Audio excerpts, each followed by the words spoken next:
깊이 있는 시선으로 오늘을 바라보는 뉴스 퍼레이드 문을 열겠습니다. 오늘의 주요 뉴스 보시겠습니다. 고 전두환 대통령의 손자 전우원 씨가 5.18 민주화운동 희생자와 유족들을 직접 만나 사죄하겠다면서 오늘 새벽 귀국했습니다. 마약 투약 혐의로 전 씨의 체포영장을 발부받은 경찰은 공항에서 전 씨를 곧바로 체포했습니다.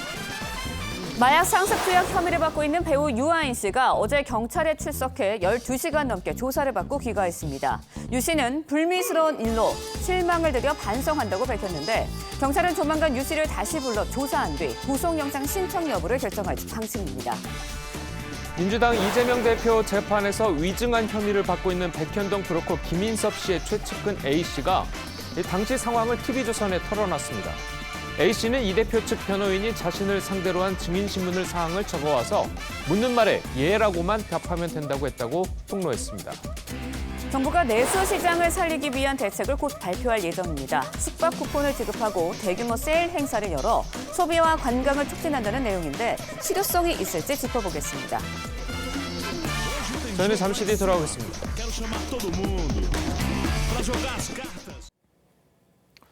고 전두환 전 대통령의 손자 전우원 씨가 이 5.18 민주화운동 희생자와 유가족들을 직접 만나 사죄하겠다면서 오늘 새벽 미국에서 귀국했습니다.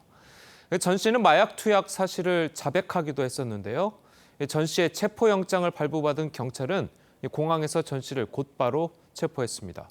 자, 공항 나가 있는 취재 기자 연결해 보겠습니다. 자, 주원진 기자, 지금 상황은 어떻습니까? 네, 전우원 씨는 어제 오후 미국 뉴욕에서 출발해 조금 전 이곳 인천공항을 통해 귀국했습니다. 경찰은 입국장에서 전 씨를 마약 투약 혐의로 바로 체포했습니다. 그래서 전 씨는 수갑을 찬 채 취재진 앞에 섰는데요. 곧 서울청 마약수사대로 이송된 뒤 소변, 모발 검사 등 필요한 검사를 받을 것으로 보입니다.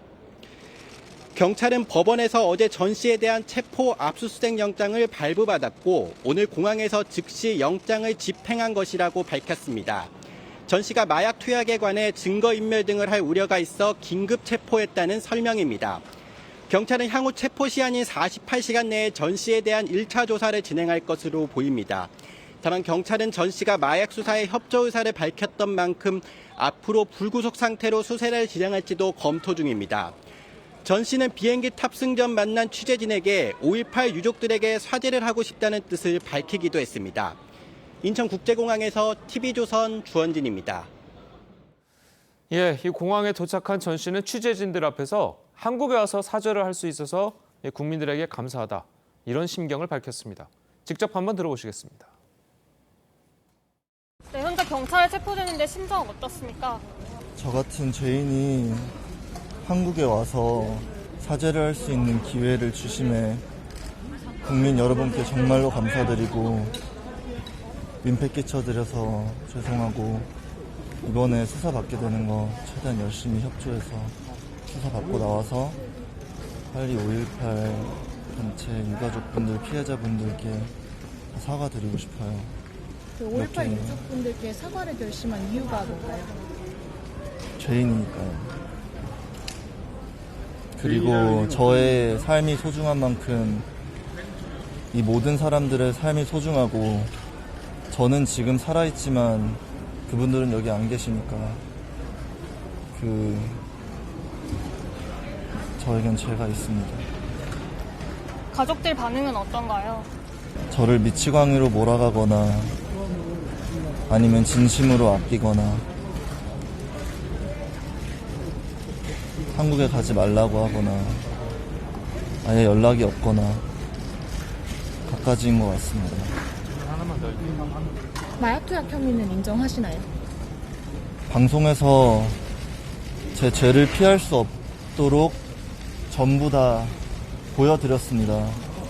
미국에서 병원 기록도 다 제가 마약을 사용한 기록이 있으니까 그거 확인해 보시면 될 거예요.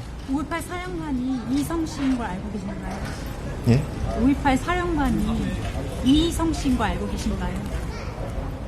모르고 계신가요? 비자금 관리한 보살공무 아십니까? 할머니요. 이른 아침부터 와주셔서 정말 감사드립니다. 예, 이 마약 상습 투약 혐의를 받고 있는 배우 유아인 씨가 어제 경찰에 출석해서 12시간 동안 조사를 받고 귀가했습니다. 유 씨는 자기 합리화의 늪에 빠져 있었다면서 실망을 끼쳐드려 죄송하고 반성한다고 말했습니다. 경찰은 조만간 유 씨를 다시 불러서 조사한 뒤에 구속영장 신청 여부를 결정할 방침입니다. 권은영 기자입니다. 밤은 정장 차림의 배우 유아인 씨가 취재진 앞에서 고개를 숙입니다. 4종류의 마약을 상습 투약했다는 혐의로 12시간 넘게 경찰 조사를 받은 후입니다. 불미스러운 일로 이런 자리에 서서 그동안 저를 사랑해 주셨던 많은 분들께 큰 실망을 드리게 된 점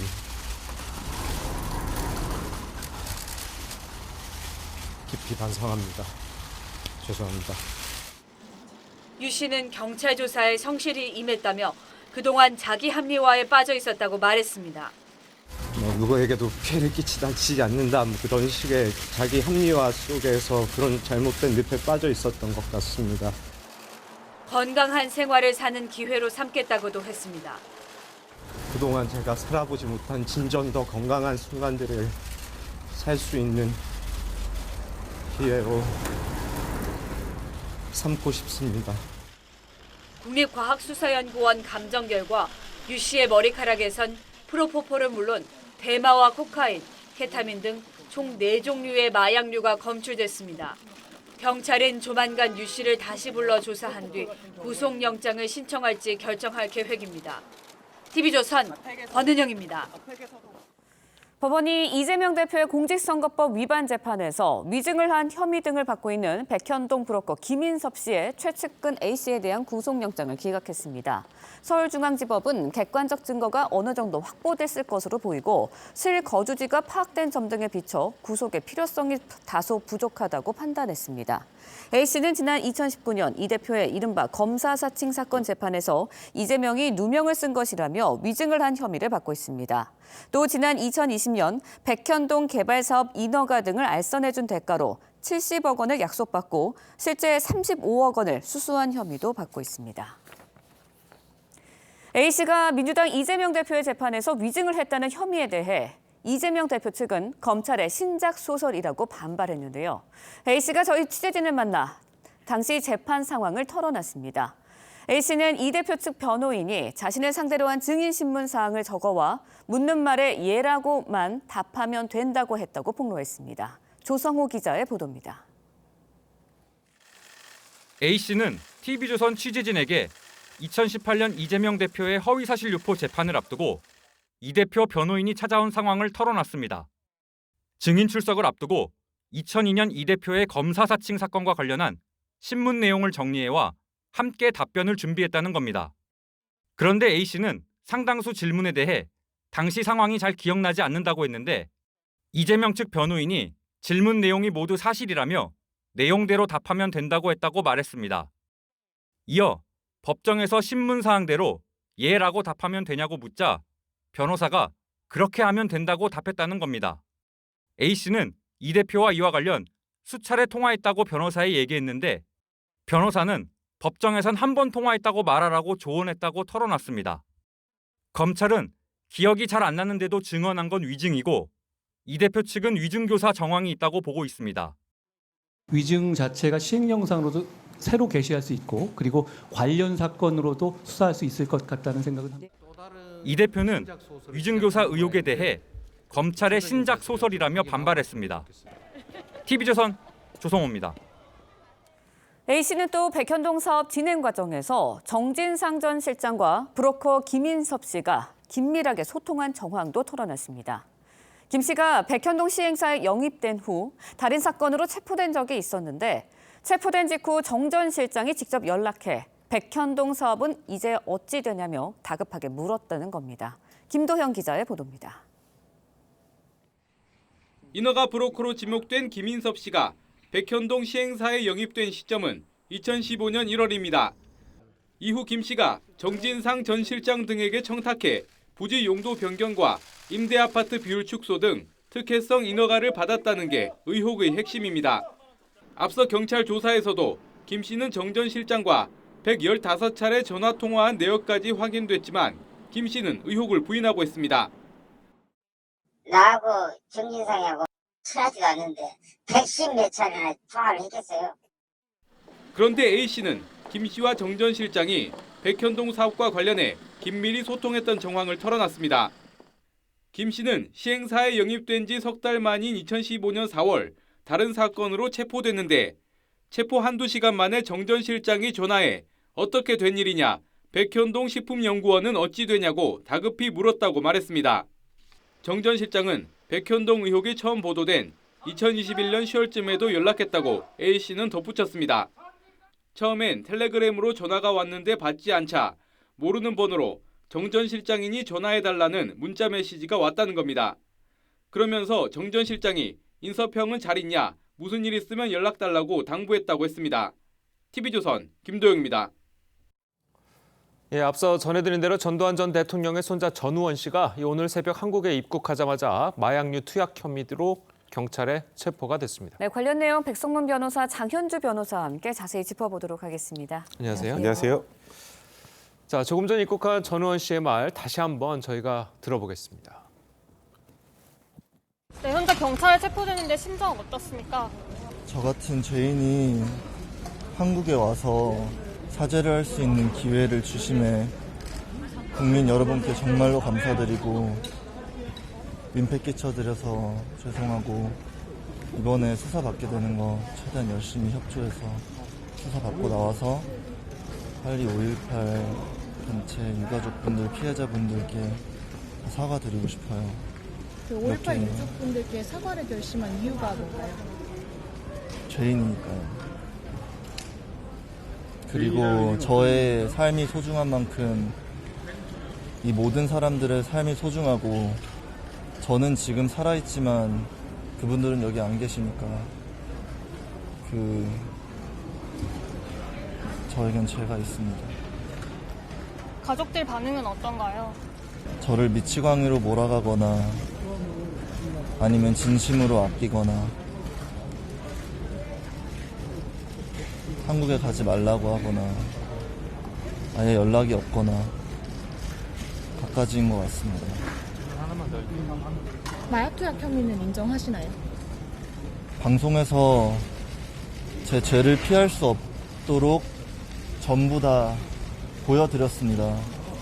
미국에서 병원 기록도 다 제가 마약을 사용한 기록이 있으니까 그거 확인해 보시면 될 거예요. 5.18 사령관이 이성 씨인 걸 알고 계신가요? 예? 5.18 사령관이 이성 씨인 거 알고 계신가요? 모르고 계신가요? 비자금 관리한 보살공무 아십니까? 이제 마무리 할머니요. 이른 아침부터 와주셔서 정말 감사드립니다. 하동이형 빨리 가요. 예, 이 화면 보신 것처럼 이제 전우원 씨는 입국과 동시에 경찰에 체포가 됐어요. 네. 옆에 이제 경찰들이 체포해서 이제 같이 있는 모습이었고요. 이제 앞으로 이제 전 씨 같은 경우는 경찰에서 어떤 조사를 받게 되는 건가요? 일단은 마약 관련 조사를 받을 겁니다. 예. 일단 전 씨 같은 경우 13일부터 인스타그램에 그 전 대통령 일가가 비자금으로 호화 생활을 하고 있다. 예. 뭐 그런 영상도 공개를 하고 그런 폭로를 하면서 굉장히 사회적으로 큰 파장을 불러왔는데요. 그런 과정에서 본인 지인들의 마약 투약 혐의 그리고 성범죄 관련 이런 내용들도 폭로를 한 바 있습니다. 그리고 조금 전에 전호 씨가 말했던 것처럼 본인이 직접 보여주지 않았습니까라는 표현을 썼는데 당시 마약으로 추정되는 물질을 투약하는 모습까지 공개가 됐고요. 그래서 서울경찰청 마약범죄수사대에서는 그분과 관련된 내사를 좀 이어왔습니다. 그리고 지금 보시는 것처럼 입국 즉시 바로 이제 체포돼서 이와 관련된 조사가 진행이 될 것으로 보입니다. 네, 전우원 씨가 이제 자신의 입으로도 마약을 투약했다, 자기는 죄가 있다라고 이야기를 했는데 미국에서 마약을 투약을 했어도 한국에 와서 처벌이 가능한 건지 또 이제 구속영장을 청구하는 것도 가능한 건지 여기에 대해서도 궁금하거든요. 일단 처벌이 가능합니다. 왜냐하면 일단 전우원 씨가 한국 국적을 갖고 있는 걸로 알려져 있거든요. 우리나라 형법은 속인주의를 채택하고 있기 때문에 우리나라 국민 국민이 미국에서 범죄를 범한다 할지라도 우리나라 국민이기 때문에 우리나라에서 처벌할 수가 있습니다. 예. 전우원 씨가 이미 체포가 됐고요. 체포 영장을 발부받아서 체포가 됐을 경우에는 48시간 이내에 구속영장 청구 여부를 결정을 해야 됩니다. 네. 만약에 48시간 이내에 구속영장 청구를 하지 않으면 바로 이제 체포를 그만두고 석방을 해줘야 되기 때문인데요. 전우원 씨 같은 경우에는 본인의 혐의를 전체 다 인정하고 있다는 점에서는 또 구속영장을 청구할 가능성이 없다라는 의견도 있지만 문제는 한국에서의 주거가 부정하다는 것입니다. 미국에서는 사는 곳이 일정했겠지만 한국에서는 과연 이제 주거가 부정하나 이 부분도 봐야 될 것 같고 그렇다면 도주의 우려까지 이제 살펴봐야 되기 때문에요. 일단 수사기관에서는 48시간 시한 내에 구속영장을 청구할지 여부도 모든 가능성 열어놓고 지금 수사를 하고 있는 것으로 알고 있습니다. 예. 자, 경찰이 이제 만약에 구속영장을 신청하게 되고 이 법원이 이제 받아들여서 발부를 하게 된다면 예를 들어서 이제 전 씨 같은 경우에는 한국에 입국하기 전에 나는 5.18 유족들한테 사죄하고 광주에 직접 찾아가겠다라고 했는데 그 부분은 이제 못 하게 되는 겁니까? 어떻게 되는 겁니까? 5.18 단체 측에서도 마약 투약 여부가 오는 것 자체는 환영하는데 마약을 투약한 여부와 관련된 문제가 있을 수 있다는 취지의 얘기가 나왔던 게 바로 지금 말씀하셨던 그 부분이 아닌가 싶습니다. 일단은 뭐 본인은 이제 귀국 전에 광주에 가서 본인이 사죄하겠다고 했고 5.18 단체 측에서도 그에 대해서는 화해의 의미로 받아들이는 쪽으로 갔지만 지금 이제 48시간 안에 구속영장 이제 신청 청구 여부가 결정이 될 텐데 영장이 청구가 되고 법원이 발부를 한다면 가고 싶어도 갈 수 없는 상황이 될 거고요. 근데 저는 일단은 조심스럽지만 지금 전우원 씨가 본인의 과거, 본인의 범죄 행위에 대해서 소상하게 진술을 하고 있고 뭐 사실상 자백을 하고 있는 그런 상황이고 그 전에 이제 전과가 없다면 구속영장 청구까지는 가지 않을 가능성이 높지 않을까. 그렇다면 이제 영장 청구를 하지 않으면 일단 수사기관에 나가서 조사를 받을 수 있으니까요. 그 과정에서 광주에 갈 수도 있지 않을까라고 조심스럽게 생각을 하고 있습니다. 네, 전우원 씨 관련 이야기 해봤고요. 다음 이야기도 해보도록 하겠습니다. 마약류 투약 혐의를 받고 있는 배우 유아인 씨가 어제 12시간 동안 경찰 조사를 받고 귀가했습니다. 먼저 영상 보고 이야기 이어가겠습니다. 불미스러운 일로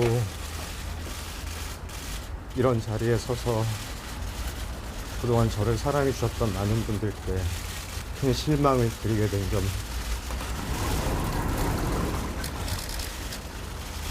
깊이 반성합니다. 죄송합니다. 개인적으로 어떤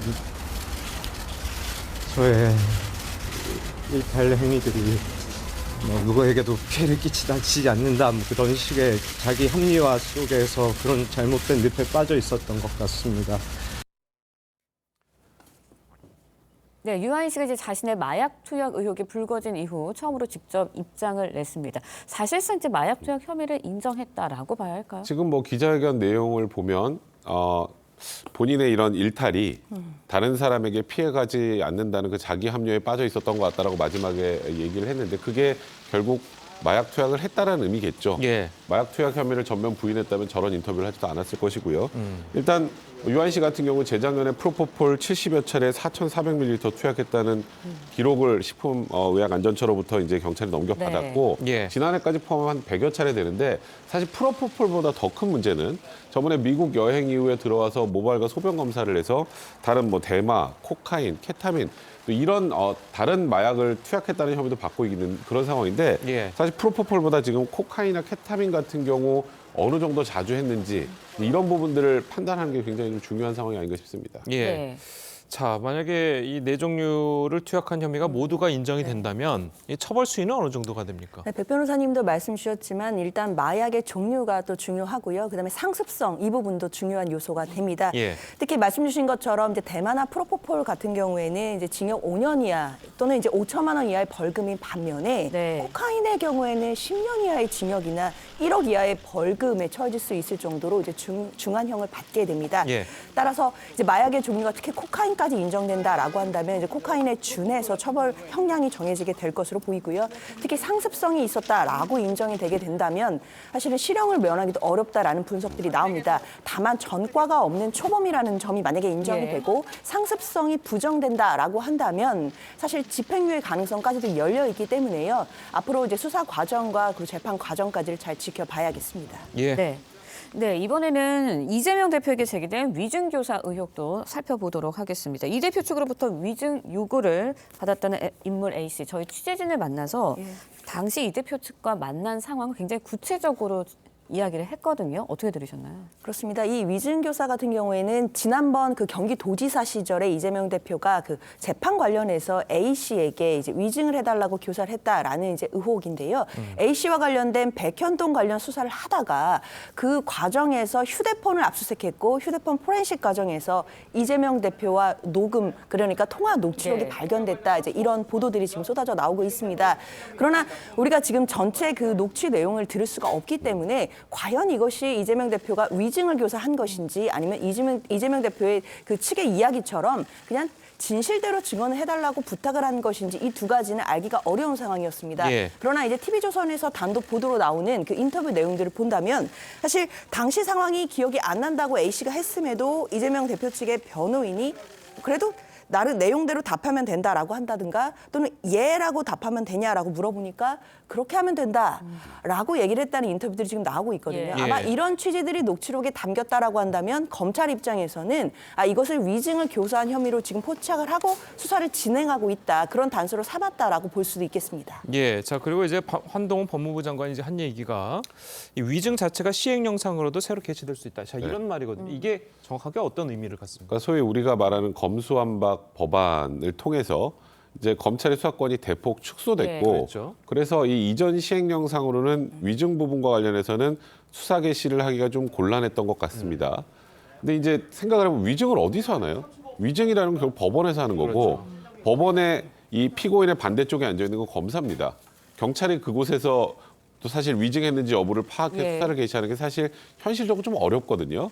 이번에 이제 바뀐 시행령에서는 위증 부분에 대해서 이제 검찰이 수사를 개시가 가능하게 이렇게 됐다는 취지인데 그러니까 한동훈 장관이 계속 얘기하는 것처럼 이걸 검찰이 못하게 하면 이게 도대체 누구한테 이득이 되는 거냐. 그러니까 지금 이재명 대표의 혐의 여부를 떠나서 위증이나 뭐 무슨 마약 범죄 관련해서 굳이 검찰이 수사를 하면 안 되는 이유를 알려달라고 얘기를 하는 것도 그런 측면으로 보시면 될 것 같습니다. 네, A씨는 또 저희 취재진을 만나서 백현동 개발 사업의 인허가에 핵심적인 역할을 한 로비스트 김인섭 씨, 또 정신상 전 실장이 긴밀하게 소통한 그런 정황도 이야기를 했거든요. 근데 이 두 사람 다 사실 이재명 대표의 최측근인 만큼 이재명 대표와 이 사건의 연관성도 좀 지을 수 있을지 여기에 대해서 관심이 좀 쏠리거든요. 일단 검찰은 아마 그런 정황에 주목을 하고 이 사건을 들여다볼 것으로 보입니다. 일단 김인섭 씨가 정진상 실장과 여러 차례 전화통화를 했다는 부분 그리고 2015년과 2021년도에 김인섭 씨가 뭔가 수사를 당할 때쯤에는 전화를 해서 그 안부를 물었다는 부분 이런 부분 같은 경우에는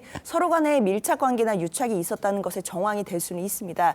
그러나 이것만 가지고 바로 이재명 대표가 이 백현동 사건이나 이 특혜 비리 의혹과 연결돼 있다라고 직접적으로 연결하기는 아직 어려운 단계이기 때문에 검찰로서는 이 정황을 넘어서는 객관적인 물증을 제시를 해야 될 것으로 생각이 듭니다. 예, 자 김인섭 씨는 어쨌든 이 대표의 최측근은 아니고요.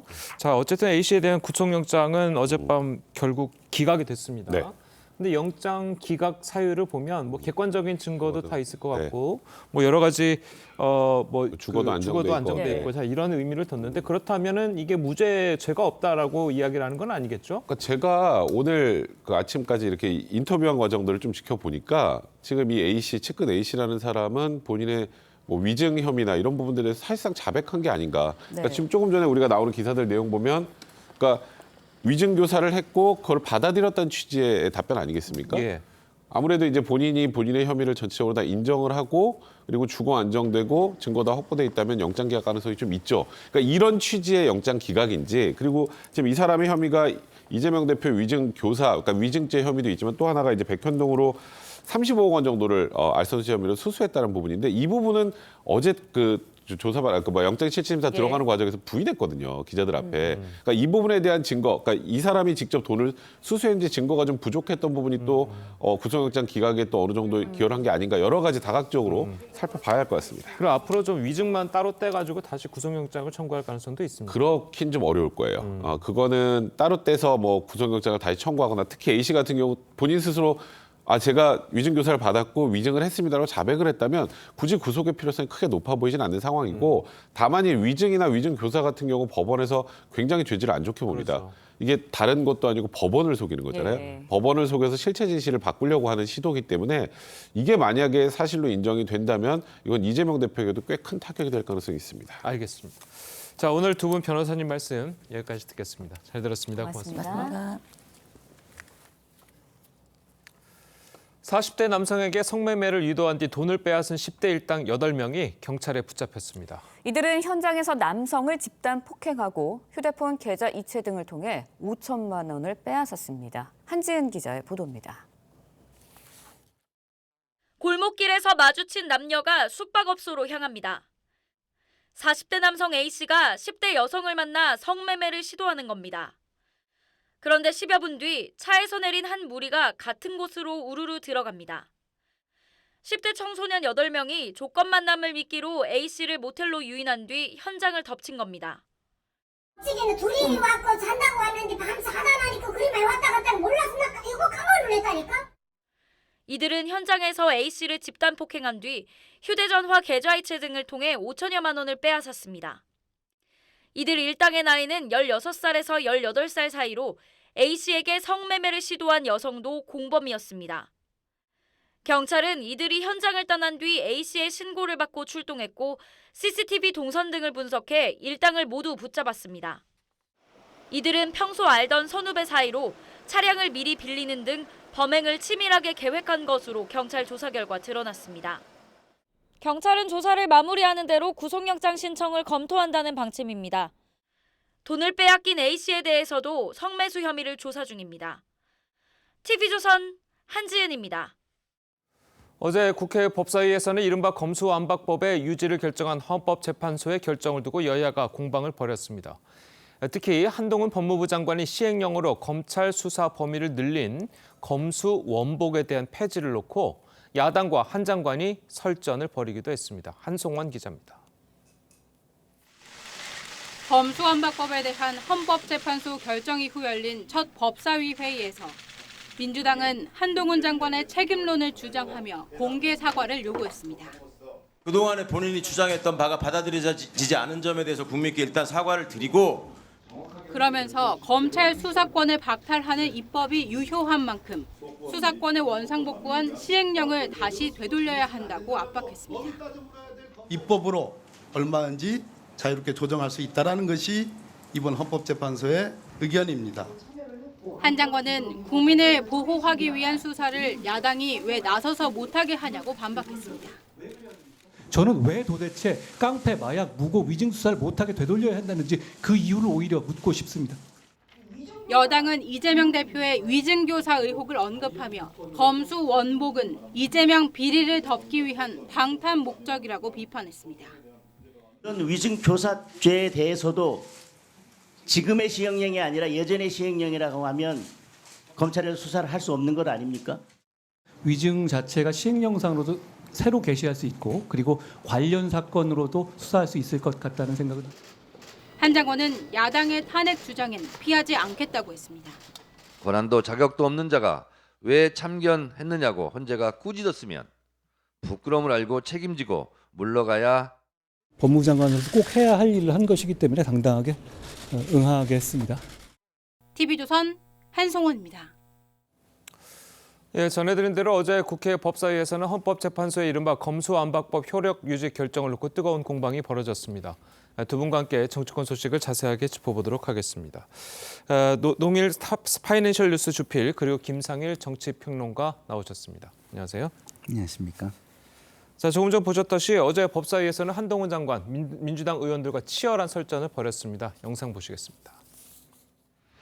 장관께서 요거 좀 오판을 하신 건지 요 부분에 대해서만큼은 국민에게 일단은 좀 사과해야 되지 않겠습니까? 저는 지금 이렇게 입법권 과정에서 위장탈당 같은 위헌 위법이 명확하게 지정된 상황에서 사과는 제가 할 것이 아니라 이번 밀어붙이신 민주당 의원들께서 하셔야 된다고 생각합니다. 제가 사과할 문제가 아닙니다. 사과할 문제가 아니다.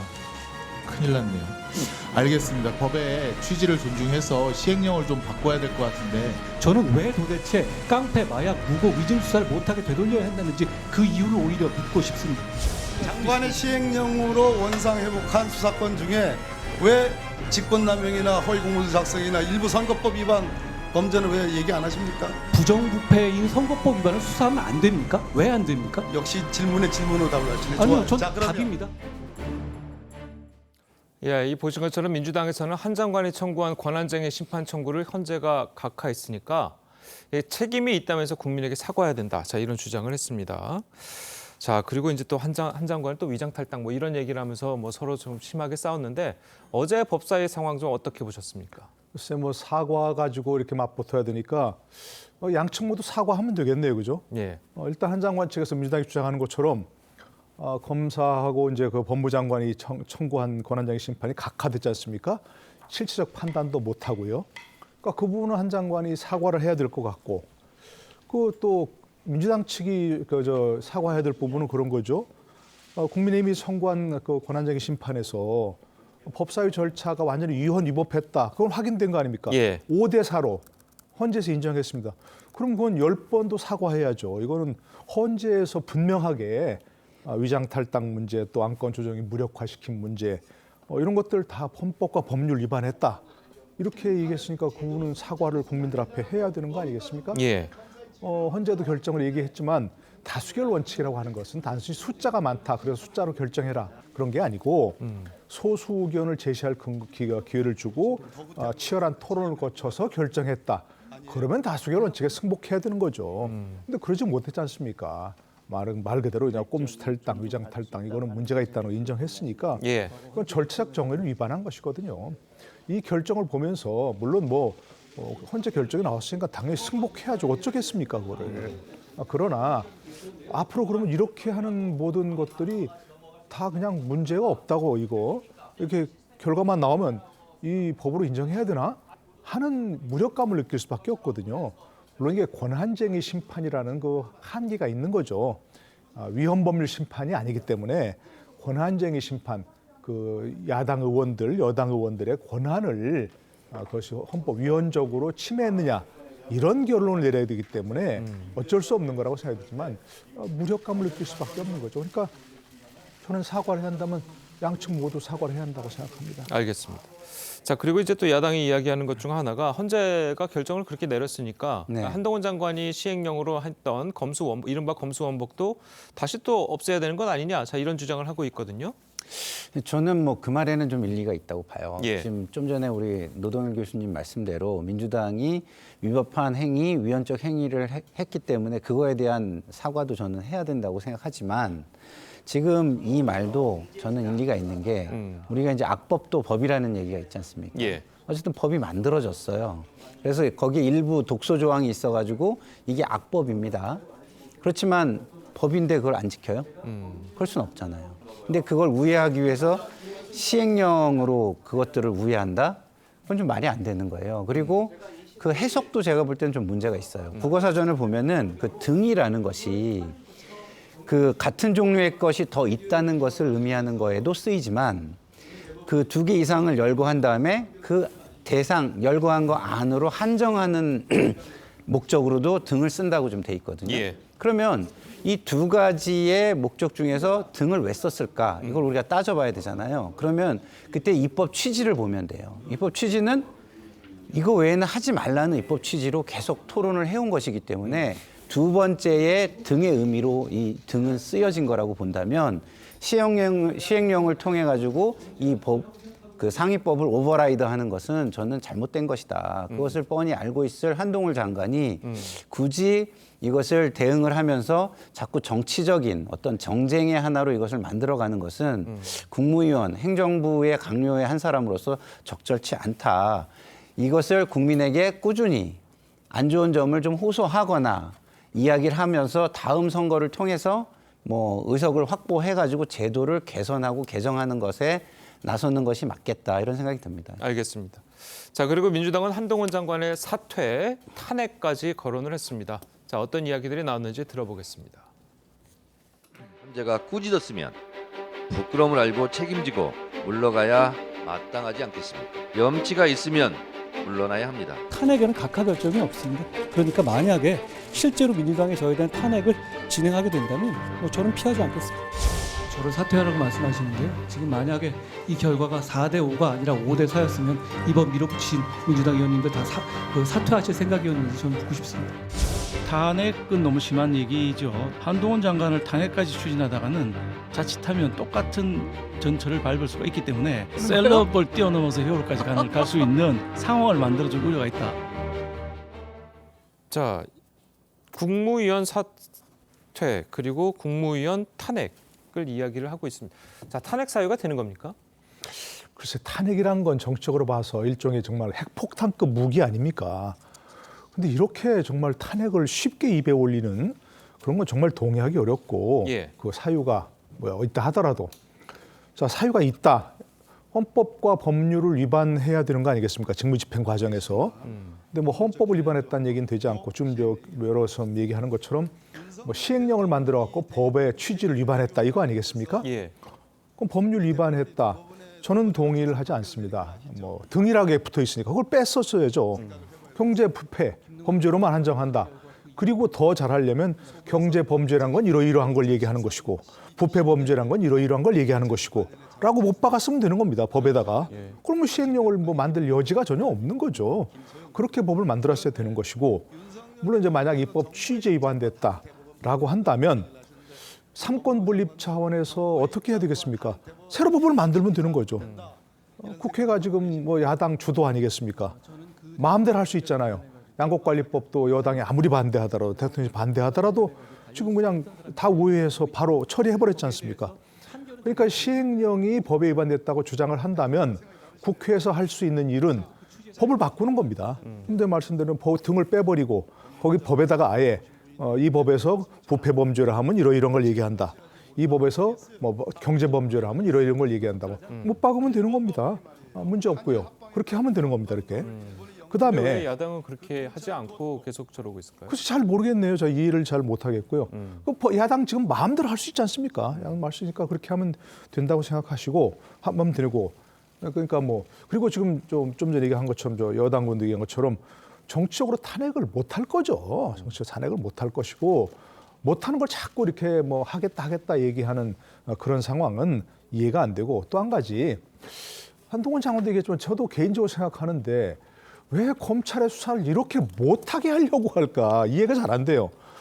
만약에 그 국회에서 할 일이라고 한다면 검찰이 경찰의 수사를 안 하고 있다면 게으르고 있다면 더 열심히 수사해서 국민을 평안하게 하라. 이렇게 하는 게 국회 일 아닌가요? 검찰이 열심히 수사하겠다고 하는데 왜 못하게 하려고 하는지는 전 이해가 안 되는 그런 부분이라고 생각합니다. 알겠습니다. 자, 다음으로 이제 민주당 내부 소식도 한번 짚어보도록 하겠습니다. 이재명 내부 강성 지지층이죠. 이재명 대표의 이제 강성 지지층 문제가 당내 갈등 불씨가 된 모양새입니다. 먼저 관련 이야기부터 듣고 오시겠습니다. 그게 당부를 할 성질입니까? 그와 결별을 하고 또 당으로 나서서 그거에 대한 징계나 제지를 나서야지. 반민주적인 행태를 보이는 일부 강성 지지자들의 그러한 문화나 행태에 대해서 아주 결연한 자세를 보이고 행동에 나서야죠. 당대표가 그걸 통제 못하면 리더십이 그 부족함을 스스로 자인하는 것인데. 자꾸만 개딸 프레임을 만들어서 민주당 지지자들을 폄훼하는 용도로 쓰고 있는데 진심으로 민주당을 위해서 헌신한 분들이기 때문에 거기에 대한 존중과 더 적극적으로 소통하는 노력이 필요하다고 생각이 듭니다. 자, 이재명 대표가 사실 이 강성 지지층들에게 좀 자제를 해달라고 여러 차례 하긴 했었잖아요. 그런데도 이제 계속 이런 모습들을 보이고 있는데 특히 어제 당직 인선에서 비명계 송감석 의원이 이제 최고위원으로 임명을 하니까 오히려 이재명 대표도 수박이냐. 자, 이런 비판까지 나왔습니다. 그럼 어떻게 봐야 될까요? 도대체 이런 것들. 이제 일부의 사례가 너무 이렇게 과장 해석되는 부분도 저는 일부 있다고는 생각하는데 과대대표 되거나. 근데 어쨌든 이렇게 과대대표 되는 분들이 본인들의 어떤 목소리, 그 힘의 행사, 사적 어떤 감정의 행사 이런 것들에 대해서 지나친 좀 만족감을 가지고 있는 것 같아요. 근데 그런 것들은 근대 국가의 어떤 제도 하에서는 용인되는 것이 아니거든요. 규범상으로도 용인되는 것이 아니고 심하면 법적으로도 용인되는 게 아닙니다. 그러면 사회 지도층은 그런 것들을 알려줘야죠. 그렇게 하면. 근데 그것을 알려줄 생각은 안 하고 오히려 그걸 이용하려고 하는 그동안의 행태가 이것을 점점 더 심화시켜 왔다. 이런 점에서 굉장히 아쉽고요. 이제라도 뭐 비판할 수 있죠. 다른 의견 낼 수 있죠. 시위도 합법적인 시위 할 수 있습니다. 근데 그걸 넘어서서 상대를 억압하려고 하거나 지나치게 압박하려고 하거나 아니면 거기에 또 위법적인 언행이 동원되거나 이런 것들은 있어서는 안 된다. 그런 것들의 기준을 명확하게 좀 세워줄 필요는 있다. 그래야 그 기준을 가지고 자신의 행동을 검열하고 자제하게 될 것이다. 이런 생각이 듭니다. 알겠습니다. 자, 어쨌든 뭐 아까 앞서서 이제 김남국 의원의 이야기도 좀 잠깐 봤었지만 친명계에서는 여전히 이 강성 지지층들을 좀 옹호하는 모습들을 좀 보이고 있잖아요. 저 그런 것들은 어떻게 봐야 될까요? 그러니까 이재명 대표가 이제 이른바 개딸들과 뭐 결별하겠다 얘기하는데 뭐 내 말도 안 듣는다. 그러니까 어떻게 내가 할 수 없다라고 얘기하는 게 그러니까 이런 말, 그 김남국 의원 말 같은 걸 들으면 과연 진정성이 있느냐 이렇게 느낄 수밖에 없는 거죠. 예. 아니 우리가 다 알지만 김남국 의원이 이재명 대표 의중에 정말 반해서 이재명 대표는 그렇게 생각하지 않는데 정말 이런 말 하겠느냐? 생각하지 않죠. 예. 김남국 의원은 이재명 대표의 그런 의중을 잘 파악해가지고 그 이재명 대표의 생각을 대변하는 것처럼 그렇게 해왔지 않습니까? 그러니까 이재명 대표가 아무리 겉으로는 강성지지층을 말린다. 말리는데 내 말도 안 듣는다. 얘기하는데 김남국 의원은 그렇게 얘기하면 그 이재명 대표의 말에 진정성을 느낄 수 없는 그런 부분인 거죠. 그러니까 저는 이재명 대표가 이른바 뭐 강성 지지층은 말을 안 듣는다 하더라도 국회의원들은 본인 말 들을 거 아니겠습니까? 그러니까 본인이 진정성 있게 그 강성 지지층을 제어하려고 한다면 바로 의원들의 그런 말부터 제어하고 그런 말 하지 마라. 왜 그 강성 지지층 이른바 개딸들 옹호하냐? 이렇게 하고 넘어가야 사실은 진정성을 있게 할 수 있는 거죠. 예, 알겠습니다. 저희 다음 소식도 잠깐 짚어보도록 하겠습니다. 자, 얼마 전에 5.18 정신 헌법 수록에 대해서 반대 입장을 밝혔다가 사과한 국민의힘 김재원 최고위원이 또다시 발언 논란에 휩싸였습니다. 자, 이 미국의 한 강연회에서 이제 나온 말인데 이 정광훈 목사가 이제 우파 진영을 천하통일했다. 자, 이런 말을 했습니다. 네. 자, 이런 논란이 자꾸 일어나고 있는데 좀 어떻게 봐야 될까요? 그러니까요. 저는 김재원 의원께서 이제 방송 출연하시는 걸 좀 많이 뵀는데 예. 좀 약간 합리적인 말씀을 하시려고 많이 노력한다 이런 느낌이었어요. 그렇죠. 예. 근데 이제 권력의 안으로 들어가니까 합리성을 버리고 자신의 이익에 복무하는구나 이런 생각이 좀 너무 많이 들고요. 그 이익에 복무를 하더라도 너무 그 극우적인 인사들을 동원하고 그 이익을 가지고 그 수혜를 얻어서 정치를 하려고 하는 모습, 이 모습으로 좀 변해가고 있다 이런 생각이 드는데 5.18과 관련된 거요. 그 지금 국민의힘에서는 전에 이종명 의원이나 김순례 의원을 징계하면서까지 어떻게든 털어내려고 하는 부분이에요. 그런데 지금 다시 김재원 의원이 국민의힘을 그쪽으로 지금 끌고 들어가고 있잖아요. 그동안의 노력을 다 무산시키는 그런 행위를 하고 있는데 이게 본인의 이익 외에 국민의힘에 득이 되겠습니까? 저는 해당 행위라고 생각하고요. 이러한 거는 좀 약간 윤리위에서 좀 징계를 해야 끊을 수 있는 거 아닌가 이런 생각마저 듭니다. 예, 방금 지적해 주셨듯이 이 최고위원이 자꾸 이렇게 외부에 나가서 발언이 논란을 일으킨다면 당 지도부, 나머지 이제 당 지도부들이 좀 뭐 제재를 한다거나 뭐 이런 모습들이 좀 나와야 될 것 같은데, 자, 교수님은 어떻게 좀 생각하십니까? 네, 저도 그 말에 동의합니다. 뭐 우리 속담이 있지 않습니까? 말로써 말이 많으니 말 말을까 하노라는 막 이건 좀 새겨하셔야 될 것 같은데. 예. 아니 이분이 지금 이제 최고위원 되셨잖아요. 그것도 최고 득표로. 예. 그럼 이른바 뭐 이제 공식적인 아니지만 수석 최고위원이라고 하는데 이분 말 한마디 한마디는 본인 개인 의견이라고 사람들이 생각하지 않을 거 아닙니까? 듣는 사람들은 그럼 국민의힘 전체 의견인가? 지도부의 의견인가? 라고 생각할 수밖에 없지 않습니까? 근데 저는 이분은 아까 그 김평로 얘기하신 것처럼 참 그동안은 뭐 말씀하시고 조곤조곤 잘 말씀하시고 참 합리적으로 얘기하시고 수긍할 수 있는 말씀을 많이 하셨는데 왜 자꾸 이렇게 최고위원 된 다음부터는 이렇게 하시는지 모르겠어요. 좀 흥분하신 것 같아요. 지금 최고위원에서 최고 득표가 이렇게 된 것에 자중하시든지 아니면 계속 이런 말씀을 하시려면 최고위원 그만두고 하시는 게 저는 본인도 그렇고 국민의힘도 그렇고 여러 뭐 이른바 보수 진영에도 그렇고 좋은 거 아닌가 싶은 해서 고언을 드리고 싶어요. 예, 알겠습니다. 자, 오늘 두 분 말씀은 여기까지 듣겠습니다. 잘 들었습니다. 고맙습니다. 친중국 성향의 마잉주 전 대만 총통이 이 대만 전현직 총통 중 처음으로 중국을 방문했습니다. 중국이 내년에 대만의 정권 교체를 꾀하고 있다는 분석이 나오고 있습니다. 김자민 기자입니다. 마잉주 전 대만 총통이 손을 흔들며 비행기에서 내립니다. 공항에 나온 중국 공산당 관계자들이 마 전 총통을 반깁니다. 1949년 국공내전에서 공산당에 패한 국민당이 대만으로 간 뒤 대만의 전현직 총통이 중국 땅을 밟는 건 74년 만에 처음입니다. 我今年73岁，等了36年才有机会到大陆去访问，的确是待得久了一点。 마 전 총통은 다음 달 7일까지 중국에 머무는데 이 기간 최고 지도부와 만나 양안 관계를 논의할 것으로 보입니다. 친중 성향인 마 전 총통의 이번 방중은 내년 1월 대만 총통 선거를 염두에 둔 것이란 분석이 나옵니다.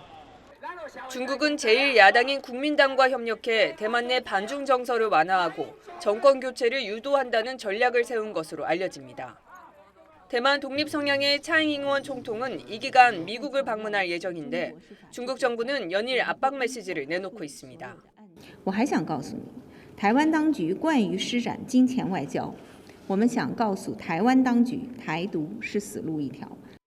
대만의 전현직 총통이 각각 중국과 미국을 방문하면서 총통 선거를 둘러싼 미중의 대리전도 본격화될 전망입니다. TV조선 김자민입니다.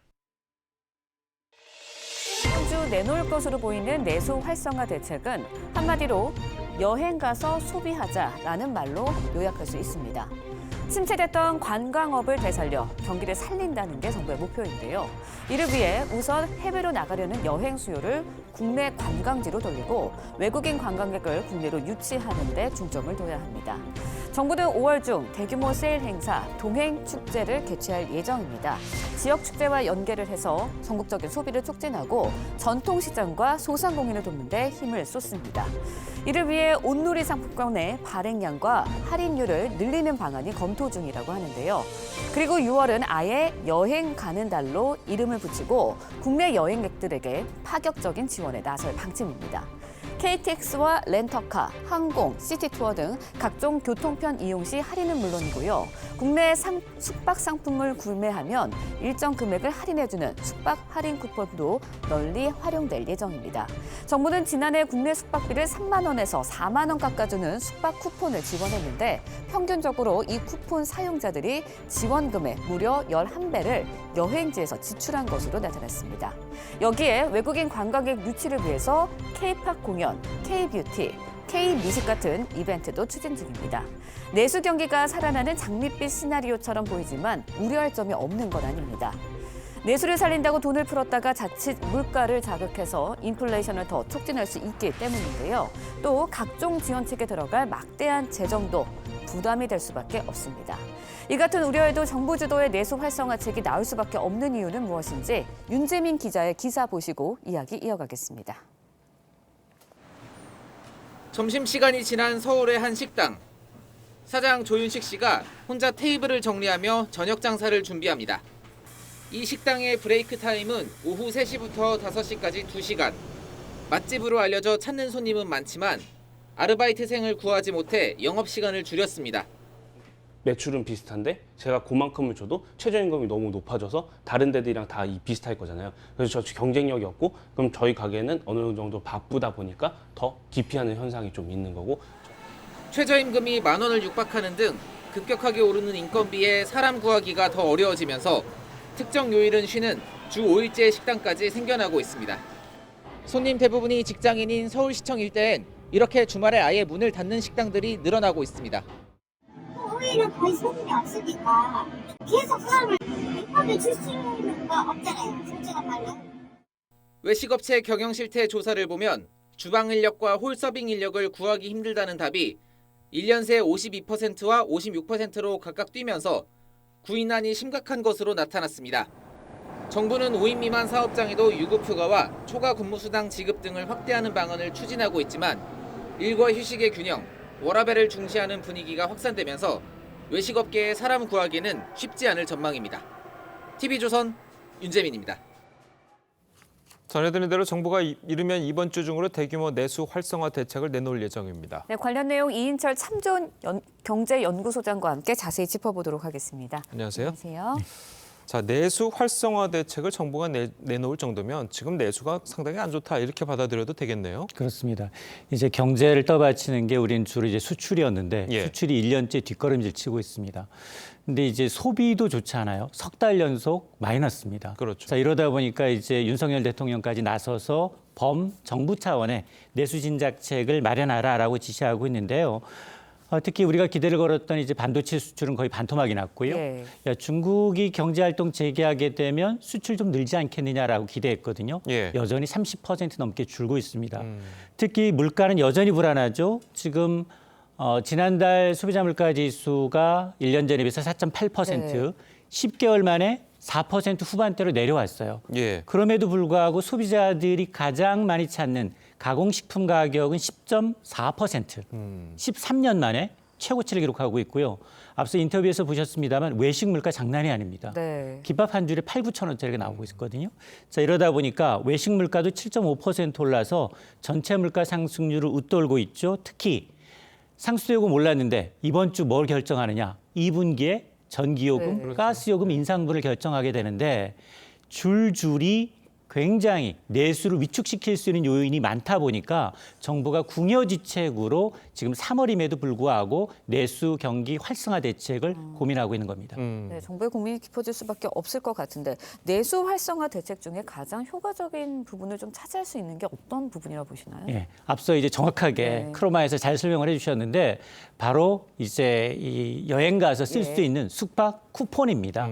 지난해 한번 해봤잖아요. 지지난해 해보니까 여행 갔을 경우에 이 숙박비를 3만 원에서 4만 원 정도 깎아줘 보니까 이 쿠폰 사용자들은 평균 이 쿠폰 할인 금액보다도 약 11배 정도 그 여행 기간 중에 지출했다는 겁니다.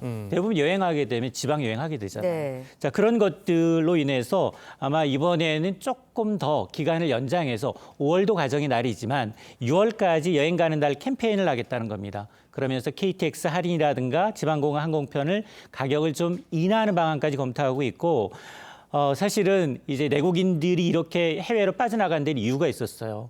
야, 제주도 가느니 일본 가면 그 돈으로 더 알토란 같이 놀더라. 이런 소문 때문이었거든요. 실제로 지난 1월에 봤더니 코로나19 이전만 하더라도 해외 관광객 우리 10만 명 내외였습니다. 그런데 180만 명이 육박합니다. 이러다 보니 여행 수지 적자가 1월 한 달에만 2조 6천억 원이에요. 이게 전부 다 이제 서비스 수지 악화 요인이기 때문에 이런 걸 좀 돌릴 수 있는 방안이 뭔가를 좀 고민하고 있는 것이고 또 하나가 그러면 뭐 집 나간 토끼도 잡아야 되겠지만 외국인들 어쨌든 관광객을 유인해야 되니까 유인하기 위해서 여러 가지 이제 다양한 대책을 마련하고 있는 것 같은데 특히나 이제 K-팝이 유명하고 인기가 있다 보니까 이걸 뭐 하루 이틀이 아니라 굉장히 일정 기간 동안 열면서 이제 할인율도 공인 티켓 가격을 최대 30%까지 좀 깎아주는 안까지 고민을 하고 있고 특히나 이제 입국사증 절차 간소화하는 것까지 이제 고민을 하고 있어서 아마 이런 이제 내수 진작 효과에 가장 이제 이 효과가 있는 게 이제 숙박 쿠폰이라고 했기 때문에 이게 100만 장이었기 때문에 아마 이걸 좀 더 할인 폭을 좀 늘리고 발행량을 늘릴 수 있습니다. 자, 그런데 이렇게 정부가 뭐 내수를 살리려는 목적이겠지만 뭐 인위적으로 이제 돈을 풀겠다는 건데 자, 이렇게 역사적으로 보면 이렇게 정부가 돈을 풀면 곧 인플레이션과 연결되는 자, 그런 상황이 반복되지 않았습니까? 인플레 걱정은 없습니까? 맞습니다. 사실 뭐 뚜껑을 열어봐야 알겠습니다만 지금 얘기하는 이제 국내 해외 수요를 이제 국내로 돌리고 그리고 각종 소상공인을 위해서 할인 쿠폰을 풀고 온누리 상품권을 좀 발행량을 늘리는 걸 검토하고 있는 것 같아요. 근데 신선한 게 별로 없어요. 그러니까요. 그나물의 그 밥. 굉장히 반찬 가지수는 많은데 딱히 손이 가지 않는 그런 양상인데다가 특히나 과거 코로나19 상황과 지금과 너무 달라요. 코로나19 상황에는 물가 걱정 없이 경기 올인하면 됩니다. 정말로 재난지원금 집중적으로 줘서 공격적으로 내수 진작책을 펼 수 있었는데 지금 물가가 한해내 관리 목표치 2배 이상 웃돌고 있는 상황이기 때문에 쿠폰 쓰기도 굉장히 버거운 상황이거든요. 특히나 앞으로 계속해서 이제 이 한국은행이나 이제 미국도 마찬가지로 물가 때문에 금리를 올리기가 굉장히 버거운 상황입니다. 자, 그러다 보니까 아마 이제 정부의 고민이 커질 겁니다. 물론 이제 수출 내수가 줄어드는 상황에서 이제 해외로 빠져나가는 여행 수를 내수 돌리겠다. 취지는 100번 공감이 가지만 과연 재정 투입을 최소화하면서도 물가를 자극하지 않을 방법이 있겠느냐. 이 부분이 굉장히 큰 과제입니다. 예, 알겠습니다. 자, 오늘 소장님 말씀 여기까지 듣겠습니다. 잘 들었습니다. 고맙습니다.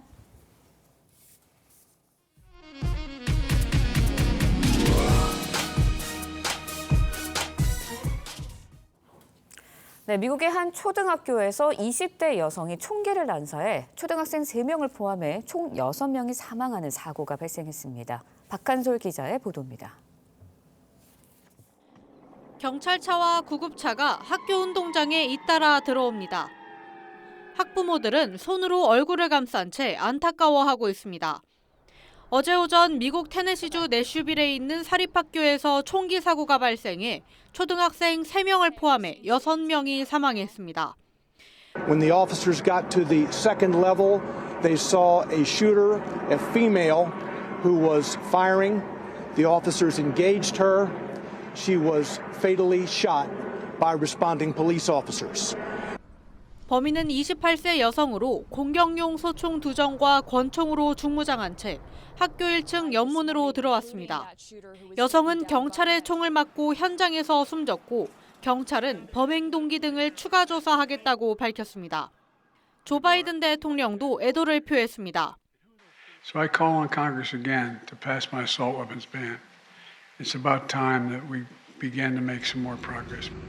그러면서 미국에서 벌어진 이번 128번째 총격 사건을 계기로 총기 규제 강화 법안을 마련하겠다고 강조했습니다. TV조선 박한솔입니다.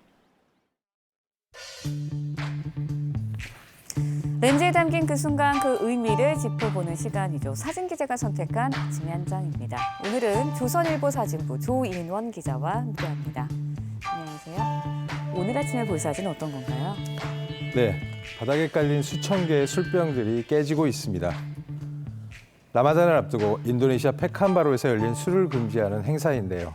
세계 여러 나라의 라마단 모습을 사진으로 함께 보겠습니다. 이슬람력으로 9번째 달인 라마단은 초승달을 육안으로 관찰하고 시작합니다. 한 달간 이어지는 라마단 기간 동안 해가 떠 있을 때 신자들은 금식과 금주, 금욕을 이어갑니다. 하지만 해가 지면 금식을 중단하고 가족이나 이웃들과 음식을 나눠 먹는 이프타르의 전통이 있습니다. 지난 4년간 코로나19로 열리지 못한 이프타르가 올해 다시 열려 이슬람 율법으로 허락된 할랄 음식들을 나눠 먹기도 했습니다. 네, 그런데 국내 업체들이 이 할랄 음식 개발에 한창이라고요? 네, 한류붐을 타고 이슬람권에서 한식에 대한 관심도 높아지는데요. 20억 인구의 이슬람 시장을 위해 국내 업체들도 할랄 식품을 개발 중에 있습니다. 박진 외교부 장관도 지난 24일 서울의 한 호텔에서 이슬람 협력기구 회원국 사절들을 초청해서 이프타르 만찬을 열기도 했습니다. 네, 이슬람 국가들에도 우리 한식이 더 많이 소개되기를 기대해 보도록 하겠습니다. 지금까지 아침의 한 장이었습니다. 따뜻한 남서풍이 불어오면서 낮부터 추위가 풀리겠습니다.